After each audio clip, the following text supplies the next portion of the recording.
Meus irmãos, primeiramente eu quero me solidarizar aí com as vítimas aí desse atentado lamentável, o que aconteceu aí nessa creche. Sabe, realmente o quanto que a sociedade tem entrado num estado de decadência total. Não é à toa que a Bíblia diz que nos últimos dias, por acaso, Jesus Cristo disse, né? O Filho do Homem acharia fé na terra. Imagina como que não está agora os pais, aí, os familiares dessas vítimas. Que Deus tenha misericórdia e possa trazer o conforto, o consolo. Meus irmãos, vamos ver agora o que o pastor Marco Feliciano falou aí a respeito desse atentado. E você não sai, eu quero trazer aqui também uma fala do pastor Marco Feliciano em relação às atitudes do Papa, e eu quero trazer aqui uma reflexão muito forte sobre esse assunto. Então eu peço a você que não sai, pois é muito relevante o que eu vou falar aqui, tá bom? Vamos acompanhar. Hoje é 5 de abril, quarta-feira, e eu confesso, eu estou em choque, profundamente triste. Inocentes crianças foram mortas a golpes de machado.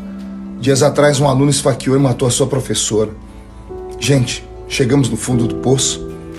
Quando os valores morais e os bons costumes são arrancados de uma sociedade, quando esta mesma sociedade perde o apreço pelo divino, pelo que transcende, o que resta senão o vazio, a apatia, a insensibilidade e a indiferença? O Brasil registrou mais de 47 mil homicídios ao longo do último ano, o equivalente a 130 mortes por dia.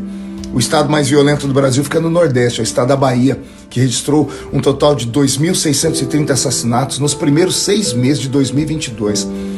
Alguns assassinos são presos e o Estado, através dos presídios, não consegue o seu intuito, que é ressocializar o ser humano. O delinquente, às vezes, vai para o presídio para roubar uma galinha, meses lá dentro, no local que deveria ter 6 pessoas, mas por falta de estrutura do Estado tem 60, ele vai sair de lá um expert em roubar um banco, pois o presídio se torna uma espécie de faculdade do crime. A única força capaz de devolver este ser humano transformado em algo melhor para a sociedade é a evangelização, é a pregação do evangelho, é a fé. E eu desafio qualquer pessoa a me provar o contrário. A igreja precisa reacender a sua chama missionária para as carceragens e para as ruas também.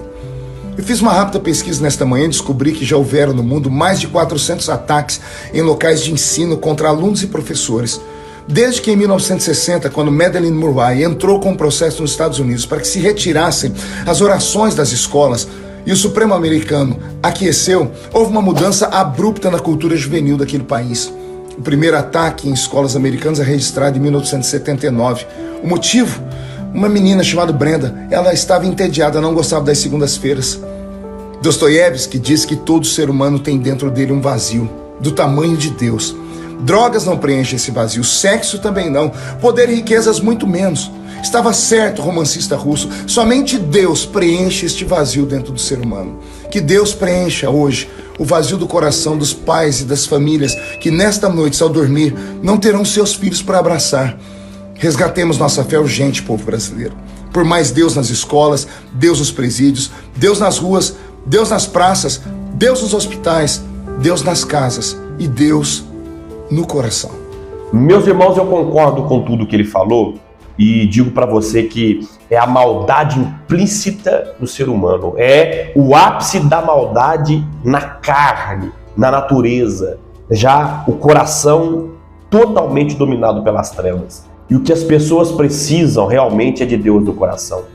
O que as pessoas precisam é de mais Deus, é da palavra do Senhor. Porque o que tira a maldade do ser humano é a palavra de Deus. E quando você vê uma autoridade espiritual apoiando certas pessoas que apoiam certas ideologias que tiram das coisas de Deus, que afastam as pessoas até da palavra de Deus, veja o que o pastor Marco Feliciano falou também a respeito aí das citações do Papa. Dá uma olhada.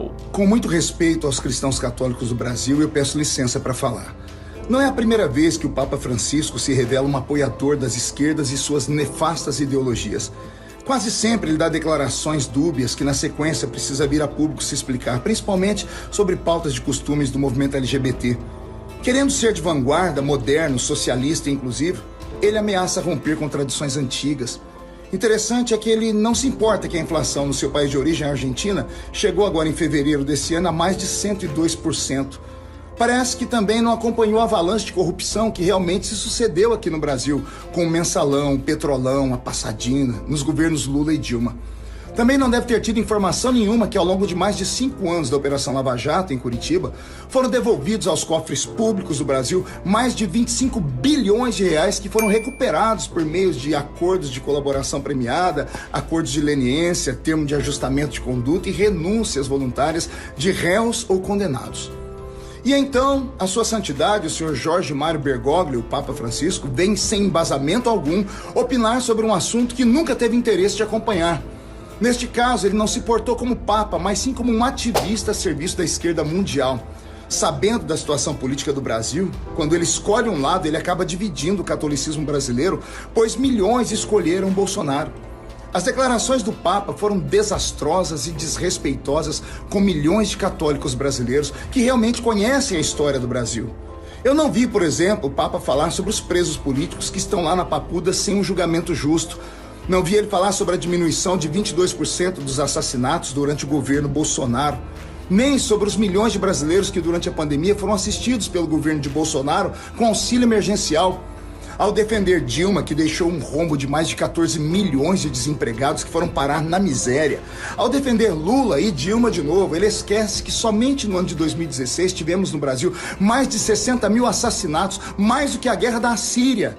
Também esquece que Lula apoiou Ortega, que expulsou os padres católicos lá do país dele. Esqueceu também das falcatruas que ocorreram no Banco do Vaticano, lá dentro da sua própria casa, onde ele deve cuidar.